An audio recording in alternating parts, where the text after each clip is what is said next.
Donald Trump का ना सबको शुक्रिया अदा करना चाहिए, क्योंकि डोनाल्ड ट्रंप की जो सच बोलने की आदत है ना, वो बहुत सारे मसाइल को पैदा होने से पहले ही खत्म कर देती है।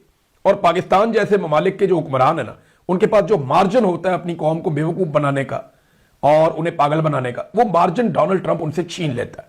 डोनाल्ड ट्रंप करता है साफ साफ बात, ये उसकी बड़ी खूबी है। तो डोनाल्ड ट्रंप ने कुछ चीजें बड़ी क्लियर कर दी, और डोनाल्ड ट्रंप की क्लियरिटी के बाद अब या तो पाकिस्तान के हुक्मरान झूठ बोल रहे हैं या फिर डोनाल्ड ट्रंप झूठ बोल रहा है। लेकिन डोनाल्ड ट्रंप का रिकॉर्ड आप उठा के देखें, वो जो कहता है वही करता है, वो झूठ नहीं बोलता। तो ये जनाब पाकिस्तानी हुक्मरान क्या कहते हैं, वो कहते हैं जी ये फलस्तीनियों के तहफ़्फ़ुज़ के लिए जा रहे हैं, जबकि डोनाल्ड ट्रंप कहता है कि नहीं, हम इसराइल के तहफ़्फ़ुज़ के लिए कर रहे हैं। पाकिस्तानी कहते हैं जी हम हमास को गैर मुसल्लह नहीं करेंगे। अब डोनाल्ड ट्रंप कहता है हमास का सफाया करेंगे, ये तो नुक्ता नंबर 1 है। फिर ये कहते हैं जी एक अलग रियासत बनेगी वहां फलस्तीन की, जबकि इसका कोई इम्कान डोनाल्ड ट्रंप ने बताया ही नहीं। फिर यरूशलेम आजाद और दारुल हुकूमत बनेगा, इस पर तो कोई बात ही नहीं हुई आज तक। और फिर इसराइली कब्जा खत्म हो जाएगा। पाकिस्तान इस किस्म की बातें यहां पे बताते हैं, ये मुल्ला भी यही बातें बताते हैं, लेकिन वो तो कब्जा मुस्तहकम करने की बात कर रहे हैं कि इसराइल को मजीद मजबूत करना है, तमाम खतरात इसराइल के लिए दूर करने हैं।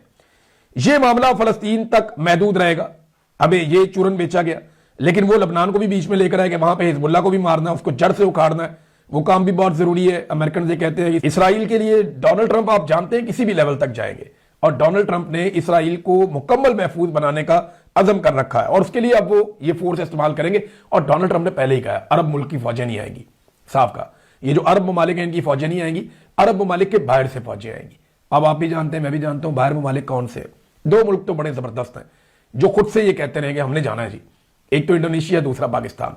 और पाकिस्तान के कौन से फौजी जाएंगे, इसके ऊपर भी एक दावा सामने आ गया कि पाकिस्तान की फौज ने गजा में जाना है। कौन कौन सी फौज के हिस्से ने गजा में जाना है, इसके बारे में एक दावा सामने आया, वो दावा भी मैं आपके सामने रख देता हूं। बहरहाल इसराइल के खिलाफ जो जंगी जराइम है उसके ऊपर पाकिस्तान बड़ी बात करता है कि हम तो इसराइल के खिलाफ हैं, जंगी जराइम के ऊपर सजा होनी चाहिए, जबकि यहां पे डोनाल्ड ट्रंप कहते नहीं जी इसराइल के साथ मिलकर काम करेंगे और इसराइल के तहफ़्फ़ुज़ के लिए काम करेंगे। तो या तो डोनाल्ड ट्रंप झूठ बोल रहे हैं या पाकिस्तानी हुक्मरान झूठ बोल रहे हैं। अगर ट्रैक रिकॉर्ड को देखें तो पाकिस्तानी हुक्मरान झूठ बोलते हैं, पाकिस्तान की एस्टेब्लिशमेंट भी झूठ बोलती है, पाकिस्तान के हुक्मरान भी झूठ बोलते हैं। डोनाल्ड ट्रंप का ट्रैक रिकॉर्ड देखें तो वो बोलता है, वो करता है, वो बिला वजह झूठ नहीं बोलता, उसको जरूरत भी नहीं है, उसने जो जो बातें की थी वो उस तरफ बढ़ रहा है। एक बड़ा ट्वीट शहबाज शरीफ का वायरल हुआ। शहबाज शरीफ साहब ने 2020 में जब डोनाल्ड ट्रंप ने यही प्लान दिया था ना, तो इसके ऊपर 2020 में उसने क्या रद्देमल दिया था जब इमरान खान की हुकूमत थी, तब शहबाज शरीफ ने लिखा था president Trump's middle east peace plan essentially legitimizes Israeli annexation of Jerusalem and illegal settlements on the land of Palestinians. An unjust, biased and oppressive peace plan has rightly been torn into pieces by Palestinians. उस वक्त बहुत खिलाफ थे कि जनाब ये अच्छा है, इसको टुकड़ों में फाड़ के फेंक दिया, फलस्तीनों ने फारग कर दिया, ये जो है ना ये बड़ी ज्यादती है, ये बड़ा जुल्म है, ये इलीगल है, ये जनाब गैर कानूनी सेटलमेंट्स करने जा रहे हैं, तो डोनाल्ड ट्रंप का प्लान ठीक नहीं है। उस वक्त शहबाज शरीफ जो है ना इस तरह की बातें करते थे। आज वो शहबाज शरीफ उस तरह की बातें नहीं करते।